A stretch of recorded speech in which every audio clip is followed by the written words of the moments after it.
شروع اللہ کے نام سے جو سب پر مہربان ہے، بہت مہربان ہے۔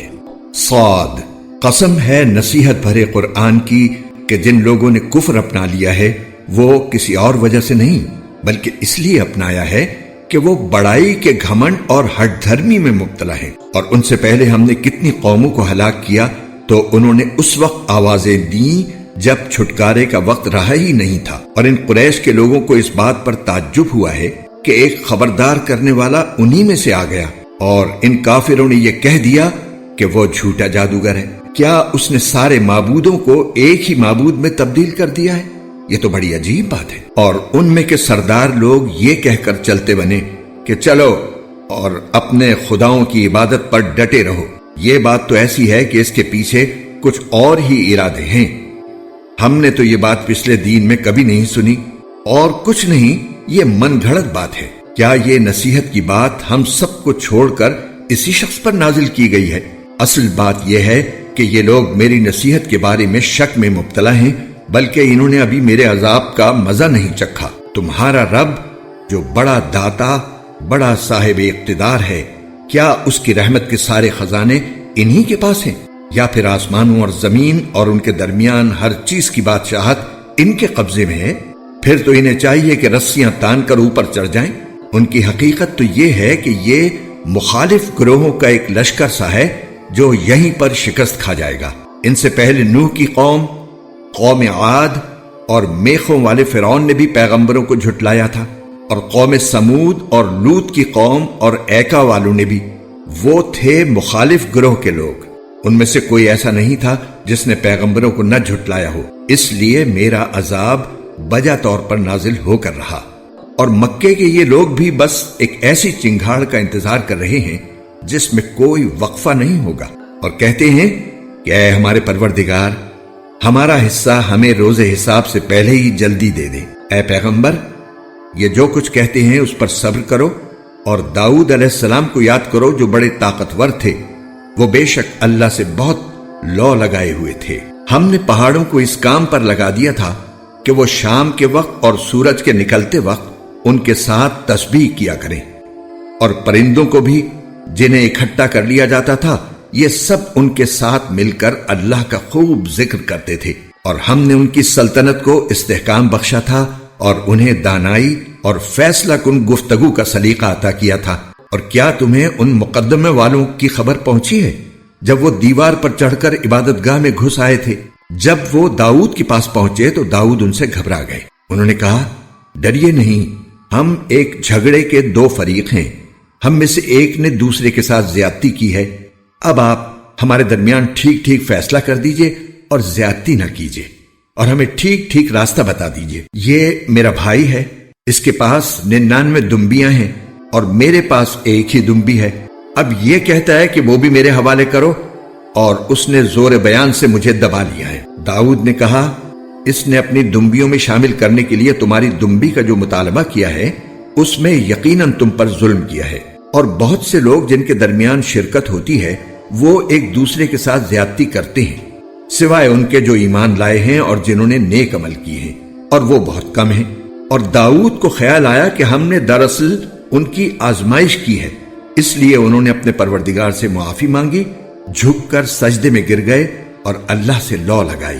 چنانچہ ہم نے اس معاملے میں انہیں معافی دے دی، اور حقیقت یہ ہے کہ ان کو ہمارے پاس خاص تقرب حاصل ہے اور بہترین ٹھکانہ۔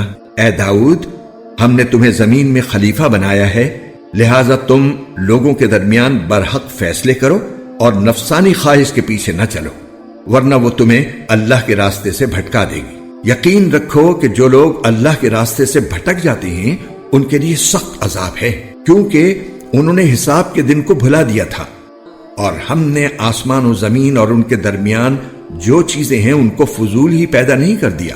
یہ تو ان لوگوں کا گمان ہے جنہوں نے کفر اختیار کر لیا ہے، چنانچہ ان کافروں کے لیے دوزخ کی شکل میں بڑی تباہی ہے۔ جو لوگ ایمان لائے ہیں اور جنہوں نے نیک عمل کیے ہیں، کیا ہم ان کو ایسے لوگوں کے برابر کر دیں گے جو زمین میں فساد مچاتے ہیں، یا ہم پرہیزگاروں کو بدکاروں کے برابر کر دیں گے؟ اے پیغمبر، یہ ایک بابرکت کتاب ہے جو ہم نے تم پر اس لیے اتاری ہے کہ لوگ اس کی آیتوں پر غور و فکر کریں اور تاکہ عقل رکھنے والے نصیحت حاصل کریں۔ اور ہم نے داؤد کو سلیمان جیسا بیٹا عطا کیا، وہ بہترین بندے تھے، واقعی وہ اللہ سے خوب لو لگائے ہوئے تھے۔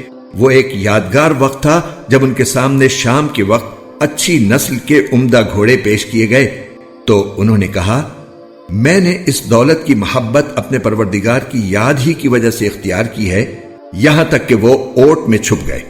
اس پر انہوں نے کہا، ان کو میرے پاس واپس لاؤ۔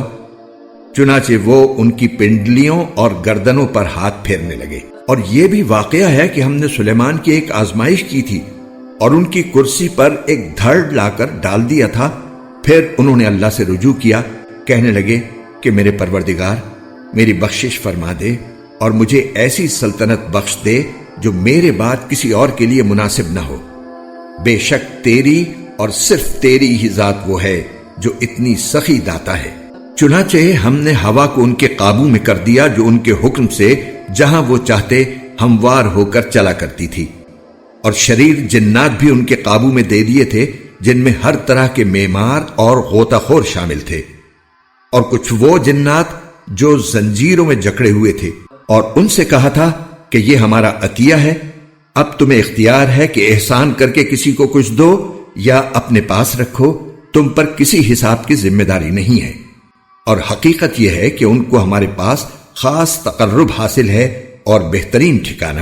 اور ہمارے بندے ایوب کو یاد کرو، جب انہوں نے اپنے پروردگار کو پکارا تھا کہ شیطان مجھے دکھ اور آزار لگا گیا ہے۔